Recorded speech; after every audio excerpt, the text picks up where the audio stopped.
Howdy folks, welcome back to the channel. Wanted to hopefully do what's going to be a quick video on how I weather, in this case it's going to be HO scale track.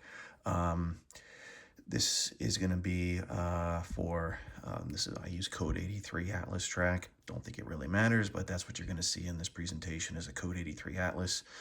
First thing I do is to get rid of that phony looking plastic sheen on the plastic ties that come stock obviously with the track, is I give it a good coat using the airbrush of flat brown, and here's what you get. I think this is a pretty good base color to start with. I think it looks a lot more realistic than just the stock plastic sheen color. The problem is every tie looks the same, and that's not realistic, but it gives you that base starting point. So that's the first thing I do is I hit it with the Tamiya Flat Brown XF64 in the airbrush. Now you could hand paint these as well. I don't think that would be a problem at all. I just think it goes quicker with the airbrush and you get a nice, real thin coat, which I think looks a little bit more realistic, but I'm sure people hand brush them as well, hand paint them, and it looks just as good. So what do I do to get rid of that uniformity? Next step, I use a variety of things. Now, this is ultimately where I'm trying to get. I just finished these up last night, so what did I do? So now I'm using a variety of different colors to get rid of that uniformity. The one that really pops out probably is the ones that look kind of very weathered or very faded, bleached. And that would be these guys here. These are the older ties. Ties that probably need replacing. They've been there for many years. They're sun bleached. What I'm using there is the Tamiya Panel Line Accent Light Gray, and this stuff works really well. It flows so easily, but you have to tone it down because some of these look too white to me and they need a little work. This one, even this one. So there's steps after you apply this, but I do think it makes some of the ties look very old and weathered and worn. I then also use Tamiya Line Accent Color Brown on some of the ties. And I'm just picking these ties randomly for all these colors.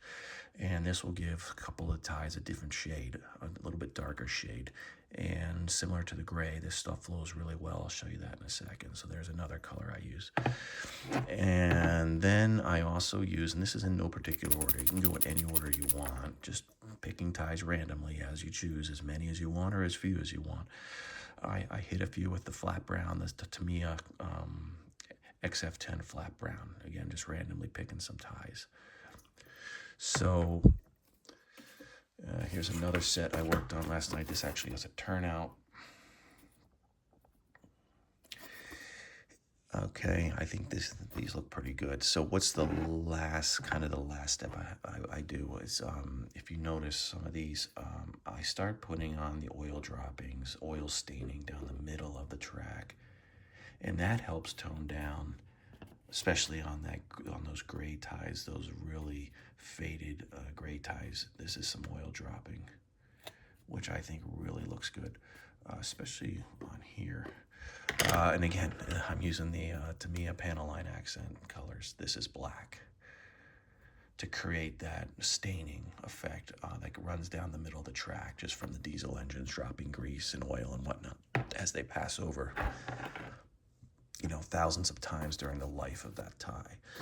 So what I'm noticing is the Tamiya, the Panel Line Accent color, as you would expect, flows really well. And it makes this job very easy. So I'm going to try to show you guys just how well it flows. So here's that piece of track that I showed you at the beginning of the video with a lot of uniformity. And I'm just going to pick this Tamiya gray. And this gets pretty simple. You want to be careful you don't get too much on there. It can collect pretty quickly in the brush that comes as part of the bottle.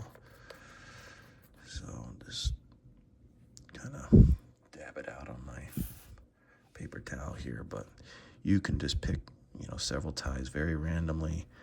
Basically I'm just going to touch the tie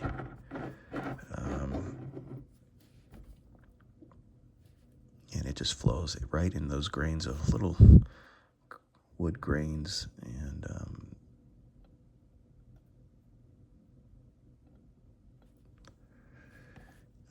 I'm just barely touching the tie, and you're letting the capillary action take it from there, making sure I get all of the tie, including the ends that you can probably see.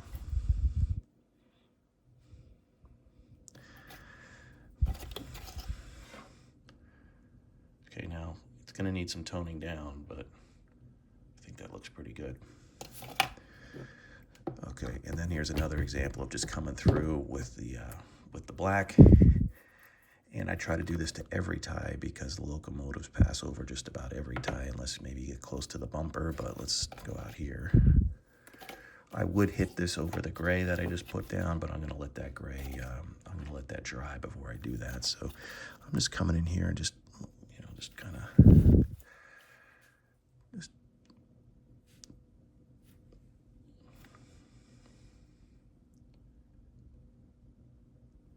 just barely touching the center of the tie and letting the capillary action take that black accent color and move it laterally along the length of the tie. And like I said, it goes pretty quick. You can get a lot done in a short amount of time. I would do something similar with the brown, and then the XF64, picking some random ties. This has a slightly different, not tremendous though, it's pretty subtle, but a slightly different shade of brown than the base coat that we used, which was the XF10. So you kind of see that there. So that's, so here's a piece of track that I would start working on in any particular order. Maybe the next video I'll show you how I do the webs of the rails and then the tie plates. Got to work on that after I weather the ties. So hope you guys enjoyed that. Let me know. There's so many different ways to do this. I know people do it differently. People airbrush, people hand brush, people use different colors. I don't think anything's wrong. It's just the way I do it. I wanted to share it with you guys. If you have any comments, leave them in the comments section. Be interested to read those. All right, hope you guys enjoyed that. Thanks for watching, and bye-bye.